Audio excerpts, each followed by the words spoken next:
सुप्रभातं छात्राः। अद्य वयं पठिष्यामः संधि के नियम अर्थात संधि का शाब्दिक अर्थ है मेल। शब्दों के उच्चारण में स्वाभाविक रूप से स्वरों अथवा व्यंजनों के उच्चारण में सुविधापूर्वक, शीघ्रतापूर्वक अथवा संक्षेप में उच्चारण करने की प्रवृत्ति होती है। महर्षि पाणिनि ने संधि को संहिता कहकर उसकी परिभाषा दी है कि किसी वर्ण या का परवर्ण के साथ अत्यंत सामीप्य अर्थात दो वर्णों के मध्य अन्य वर्ण का व्यवधान न होने पर उनके मेल से जो विकार या परिवर्तन होता है उसे संधि कहते हैं। संधि तीन प्रकार की होती है: त्रिविधा संधि, स्वर संधि, व्यंजन संधि, विसर्ग संधि।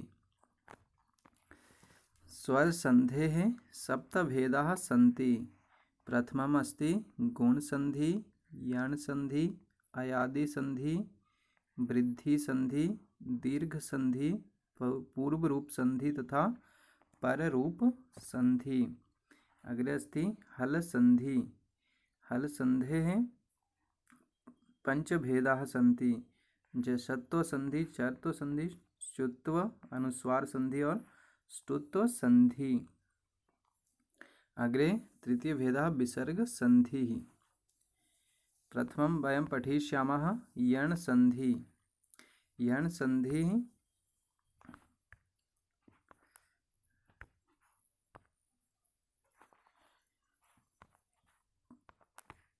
यण संधि के नियम: इक स्थाने यण स्यात्। इक अर्थात ई, उ, रि, री। ई स्थाने य स्यात्, उ, व, रि, री को ल। अर्थात ई के स्थान पर य, उ के स्थान पर ब, री के स्थान पर र तथा री के स्थान पर ल होता है। नियम अस्ति इक वर्ण अश्व वर्ण अच बराबर है इक अर्थात यण। यथा ई आगे असवर्ण अथवा स्वर वर्ण ई के बाद यदि कोई स्वर वर्ण हो तो ई के स्थान पर य। उ के बाद यदि कोई स्वर वर्ण हो तो उ के स्थान पर व। री के बाद यदि स्वर वर्ण हो तो र और री के बाद यदि कोई स्वर वर्ण हो तो उन दोनों के स्थान पर ल होता है। जैसे प्रति जमा एकम, प्रति जमा एकम, प्रत्येकम। प्रति अंत में ई आगे ए, ई जमा ए, य। ई के स्थान पर य जमा ए, ये। प्रति तो में जो ई था वो अलग होकर तो आधा रह जाता है, इसलिए प्रत्येकम। इसी तरह मध्वरी, मधु जमा अरी। मधु में उ के स्थान पर व, ब जमा अ तो ब पूर्ण हो गया और ध में जो उ था वो अलग होकर ध आधा रह गया, इसलिए मध्वरी। आगे मातृ जमा आकृति, मात्राकृति। री के स्थान पर र, मातृ। मातृ में जो री है वो अलग हो गया और त आधा रह गया, इसलिए त जमा र, त्र। संयुक्त वर्ण है त्र, त जमा र मिलकर बनता है त्र। आगे आ, मात्राकृति। आगे लाकृति, री जमा आकृति। री स्थाने ल, री के स्थान पर ल हो जाता था, ल में आ मिल गया तो लाकृति।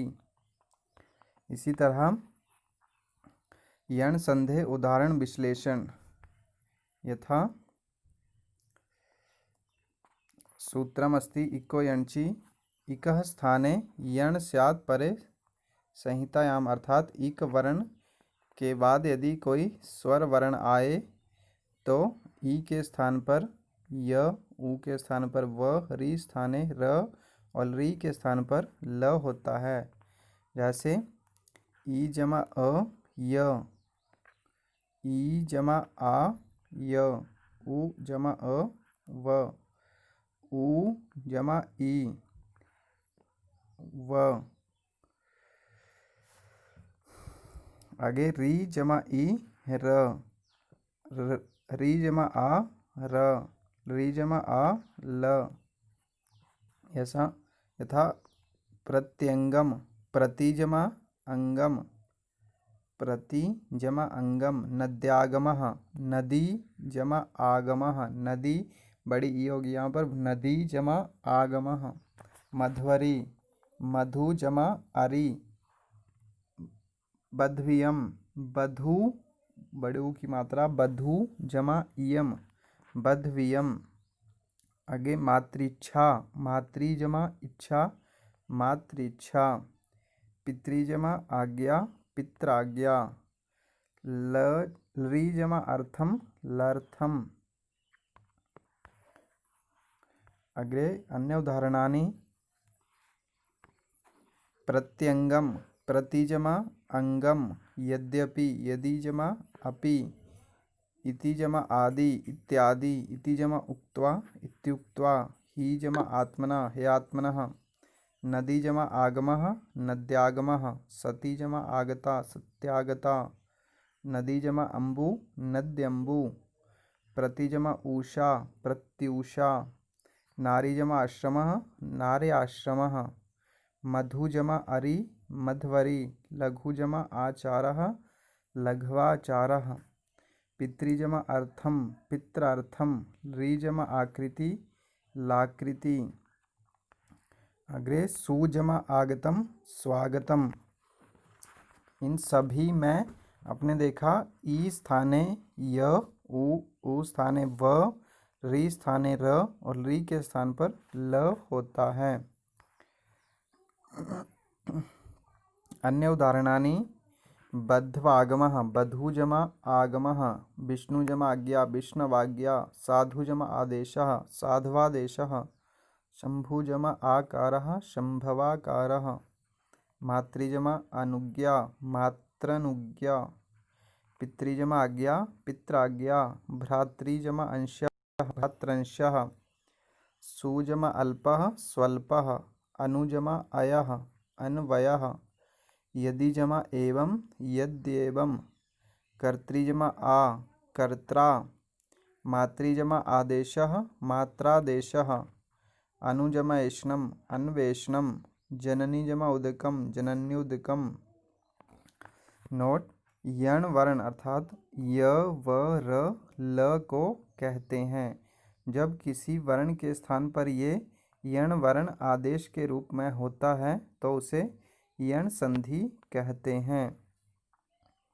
इस संधि में इक वर्ण अर्थात इ, ऊ, री, री शब्द पद के अंत में रहता है तथा उसके बाद कोई अस्वर्ण अच अर्थात अ, ई, ऊ, री स्वर वर्ण होता है तो इक वर्ण के स्थान पर क्रमशः यण वर्ण आदेश होते हैं। अर्थात ई को य, ऊ को व, री को ल तथा री को ल आदेश होता है। इति यण संधि।